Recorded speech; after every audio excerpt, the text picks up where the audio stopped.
So I think I'm going to text him now and ask him to call in, or I can just call him. Hold on. Here goes. So when my phone rings, I'm going to answer. So I have some interesting questions to ask him too about his role in 200 Cigarettes. If anyone has seen that movie, it's with Courtney Love and Ben Affleck, and Casey Affleck is in it, and Martha Plimpton. And here he is calling me right now. Hello? Hey, good evening. Hi, how are you? I was just talking a little bit about you, and I actually just played your song Pandemonium after I did a little intro about you first, Mr. They call you Spike Polite, or can I call you Spike? Okay. Spike could work, yeah. Wow, so you playing Pandemonium. That's cool. That was during the pandemic times, yeah. That's a great song. I love that song. It reminds me of, like, old Sex Pistols. I didn't think of that at all myself. I was thinking of something else, but our new album, I got to get a copy to you somehow. Maybe you might like that one even more. Because I am a big punk fan, even though I like metal. I'm a big Misfits fan. I like the Sex Pistols. I like the Clash. I like, the Kinks are early, like, punk, I think, to some degree. So, I like all that stuff. So I'm a big punk rocker, like, Yeah, that's CBGB. Exactly. Actually, I was just talking about a little bit about you and about how you were at CBGB's and you're friendly with Dee Dee Ramone, right? Yeah, Dee Dee was our mentor. He's a good guy. Him and our bass player got along pretty good, and our manager, Paul Kostabi, had done their album cover for Adios Amigos, and they were always around the art gallery and down there, and it was good stuff. Working, we ended up doing a 7-inch in the end, but he just was hanging around. That's I know. I heard that in 1998, the band did a split 7-inch vinyl release with Hammerbrain, right? 96. Yeah, 96. I'm sorry. Okay, because I was reading something about the thing I pulled off of Facebook. My little notes said that you were you got a record deal with Grim Reaper Records in 1998 after the band did a 7 split-inch vinyl. Right. Oh, so I read a little backwards. Okay, never mind. I have a little dyslexic from listening to punk music, It can happen. Yeah, I think that was Intensive Scare Records that Kostabi was in with then, and yeah, he always played in Dee Dee's band, and then he played in White Zombie also. So he was in the know on what was going on. Gotcha. And it's helpful. We were kicking around Coney Island High, playing over at Jesse Malin's club, him and Howie Pyro from D-Generation. Mm-hmm. They had always been in the scene since probably like when punk went hardcore, I guess. Right, those guys were around, but yeah. Paul Kostabi helped a lot with that. I mean, Dee Dee's not around anymore. No, I know that. I know. I have a funny joke kind of question. Remember that movie Night at the Roxbury? Okay. Do you know the guy that owns the nightclub that they're trying to get in? That's not the same Kostabi guy, is it? It's a pair, Mark Kostabi and the younger brother, Paul Kostabi. They did Guns N' Roses thing also, the Use Your Illusion. Okay, gotcha. Albums. I was being kind of funny. I was trying to make a stupid joke, but I guess it didn't work out that well, so. Oh, maybe it was like them, yeah. I don't remember them running a club, though. They just had the art gallery thing. That was their thing, mainly in Soho. But, they still do art and everything. Kostabi's up running a studio, and he had Psychotica, and he would help us with that. In fact, that's how he got us the Spike Lee thing, was because Psychotica was going to get it, but then they really needed a punk band, so he just was honest and said, we'll take my artist instead. And, otherwise he would have pretended to be, Psychotic was not really punk rock, but yeah. We are. So, 200 Cigarettes is like one of my favorite movies, right? So when I read that, I was like, holy mackerel. So what was your role in 200 Cigarettes? Can I ask? Because, sometimes I watch that movie, get stoned out, I forget what the fuck I'm doing. And I'm like, did you have any music in that movie? Oh, no, I would have liked to have music. No, we were just, the role was tough guy. We were at the Coney Island High, which was Jesse Malin's club, and Howie Pyro's, and we were there in the movie, and they had to come across us, so I looked like we were going to beat them up or something for a moment, but... Oh, I think I remembered that part, actually. We just looking mean and walking across the thing towards them, like... Oh, like thugs in a dark alley? Yeah, just inside the club, though. They had a little thing where the punk rockers show how tough they are. Some got knuckles and some got spikes, and it was... I like that. Was a good thing, too. Oh, that's cool. The same era, yeah. I'm going to watch that movie again to see if I can find you in there. Yeah, I'm going to say, hey, I know that guy. That was one of the first things that went when gentrification happened, was that club. That Giuliani guy was out to close everybody down, and he had the sound decibel measurer, and they would come out and fine $3,000 or something like that, yeah. The first thing to go was Coney Island High, so... I don't know what it is now. Probably... I also see in your thing here, your bassist, Dante Rosati. Is that the guy you were talking about? Yeah, he was in the project back then, yep. Okay. He was my phone. You guys were on the Summer of Sam. You were on that? Well, me, Dante, and Mark, we were with Kastabi, and like I said, he was going to have Psychotica on there, but then they really needed a punk rock thing, so he used us and submitted us, and then the attorney Steve Gabe was working with ABC, Sony, Universal, and then Windswept Entertainment. So we went over, and it was three-part series. One time, pay us to write a combination of two of our songs into one song, so that then we can license it to them because it's free. Because you're making a new song. Then this other one was recording it. We got paid for that.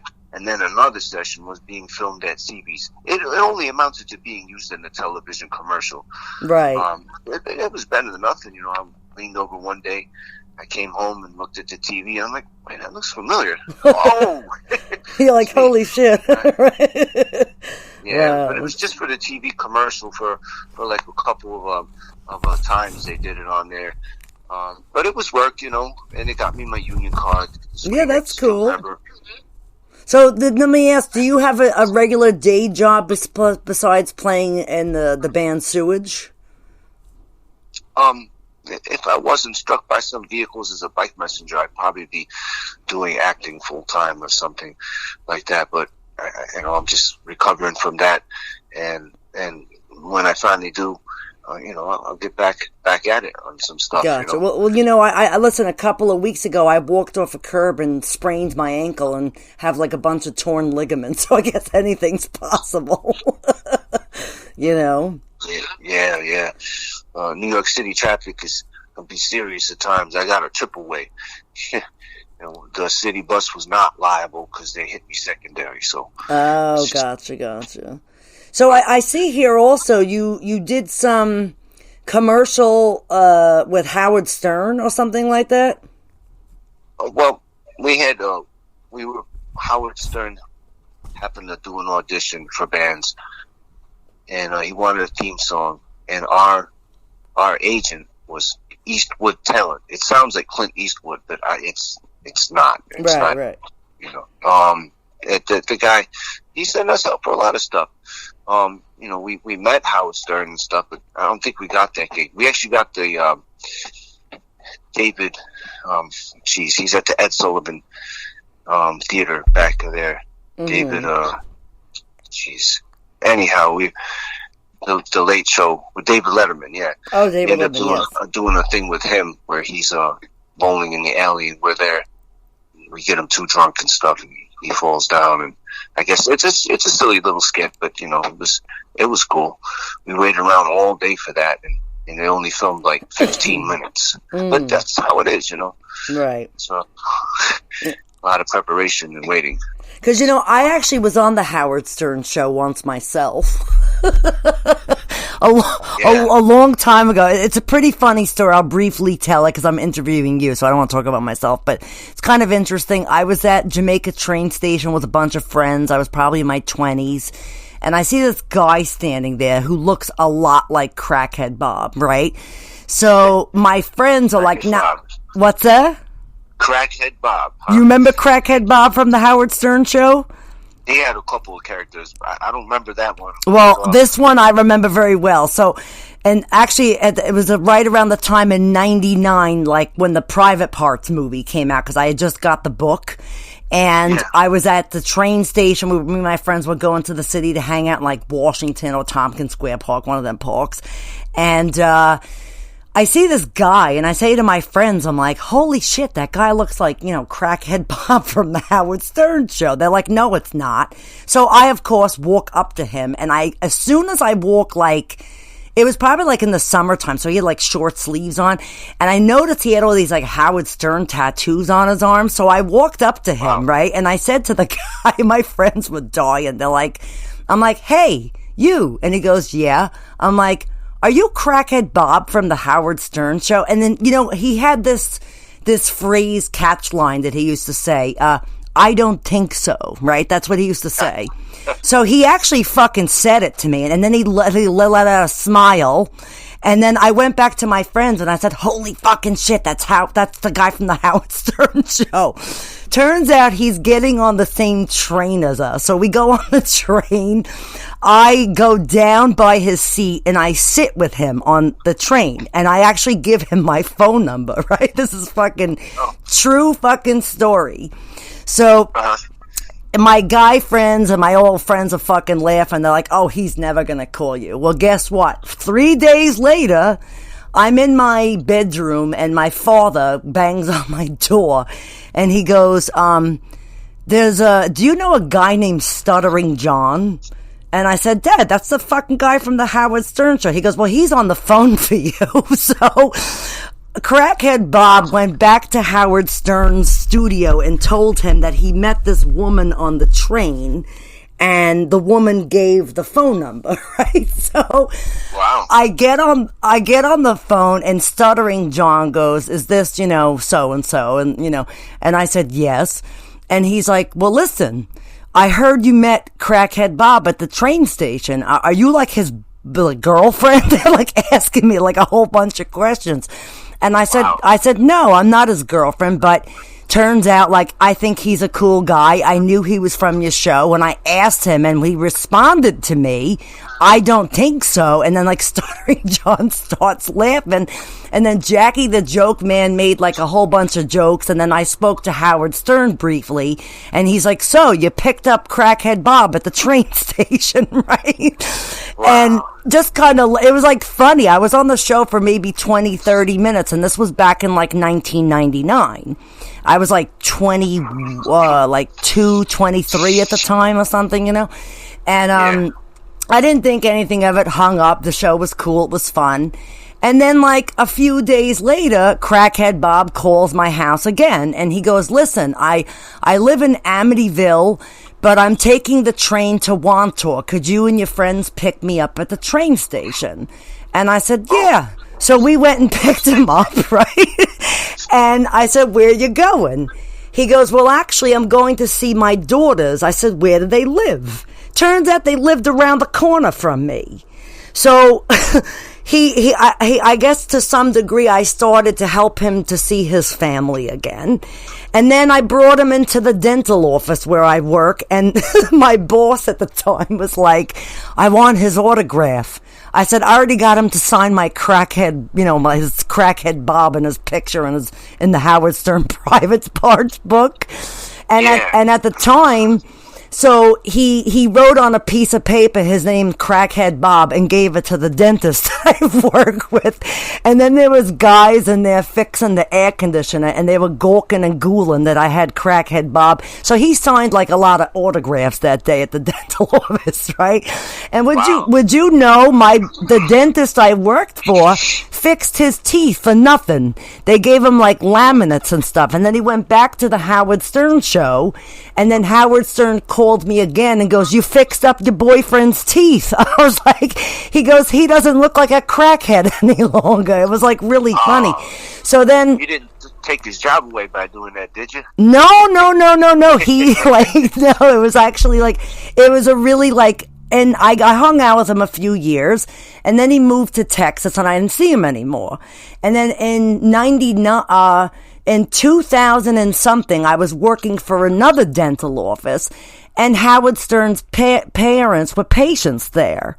So I then brought the book in, and they signed the book for me also. And they also got Howard to sign the book for me. So I actually had like a whole bunch of autographs in that private parts book that he like wrote, or whatever the hell it was. So it was kind of funny, you know. But yeah, I actually had a couple of interactions with Howard Stern in my younger years. I haven't spoken to him since, but because then, of course, you know, Crackhead Bob had passed away about like 8 or 6 years ago or something like that. So I don't know exactly what happened. I think his daughter told me he had heart failure, which obviously look where he got the name Crackhead Bob from. So I mean, like, it's bound to catch up with you at some point, I guess, you know. Can't stay awake on crack forever. Well, exactly. That's why they say no to crack, right? Or crack kills, as they say. But it's something that you never know who you'll meet out there in the world. Exactly. I mean, railroad station, you know? Exactly. I mean, that's, you know, like, I would suspect to meet I've met other famous people in my history of life. But yeah, that's kind of interesting. And because of that, I got to go on the Howard Stern show, not once, but twice. Right, that's cool. So that was pretty, because I was like, oh, he had the thing with, I think I remembered that when you were doing that thing with Howard Stern. Then you also did some stuff with, what else here? I was reading. What is the thing with the auto, I can't pronounce it, of the band Autonatons? Oh no! One of our bass players was in the Autonatons. Oh, okay. He helped out, like, when we were doing a reality documentary. They were filming in the Lower East Side. It was the same people worked with Leftover Crack and with Jello Biafra's project over here. So they picked us up and we were working with that. So he jumped on and we played some shows around and filmed some stuff. It's I guess you'd have to look at on YouTube. What's left of it now is under, it's called Team Spider. Okay. So you could probably find it, the story of Spike. But yeah, there's a ton of times. They were cool. But then it's Staten Island, as a matter of fact. Oh, really? That's Wu-Tang territory. Oh, okay, yeah, Wu-Tang Clan. Yeah, gotcha. I think one of my friends listens to Wu-Tang Clan. I always hear him talking about it. Like, you know, I think he even went as far as getting like the symbol tattooed on his like shoulder or something, you know. It's pretty serious, yeah. Yeah. So, but it says here that for a decade you weren't doing any music. Is that because you were in those accidents? Yeah, there's some accidents will hold you back some, you know. Okay, gotcha. But when you did come back, you did an EP called Out of Hell Alive. That's pretty interesting. Sorry to laugh, but that's a really great title for an EP. Yeah, that one had what happened to the punk rock and rock and roll revolution. Since we got the rights back to that song, we were able to release it. But I pulled that album off of online, because I wanted it done on something else. Right. And eventually it turned out to be on the Italian sessions, all that stuff. In 2017, Professional Punkers took us over there to tour in 2015. And they were putting us up on some festivals with the Butchers, punk rockers, and it was good stuff. But when I came back and did the Italian sessions, and everything was good until there was a COVID thing came around, you know. Oh, I have a question for you. I saw earlier in the bio that I was reading to, introduce you on the show, or do your introduction. I had said that you guys opened up for the final fatal show of the infamous scum rocker Gigi Allen on June 27th, 1993. So, some people don't really know about him. I actually knew somebody that corresponded with him while he was in prison. Okay, yeah. So you and I was explaining that, for people who don't know who he is, he used to wipe take shit and throw his own shit at the crowd and roll shit on himself. And he would roll around on broken glass. Could you have anything to say when you guys opened up for him? Well, he had been in the area for a while already because they had filmed Hated in the Nation. I think it was Todd Phelps or something did that. And he was hanging around us and our squads and all of our little shows and stuff. And he was okay hanging around, just getting drunk. But when it came time for the show, the guy's going to break things. And my bandmates, they didn't want him using any of the stuff. So it was kind of a contradiction because he wanted to film stuff on it too. Before we played, he wanted to just do a quick film set. And we were like, no. And it almost made the show not happen because he was going to walk off. He was angry. Because he wanted to break shit and they wouldn't let him. And then we had to let he was having a fucking Gigi Allen temper tantrum. No, he did not break it though, luckily. Oh, well, that's good. He broke the other band stuff later on during the show. Well, he picked up a really short set. He's got 3 songs or something like that, and they're all under a minute long. And the deal is that with punk rock had some success, and after a while, punk rock was banned because when hardcore punk came around, some people started punching holes in the wall. When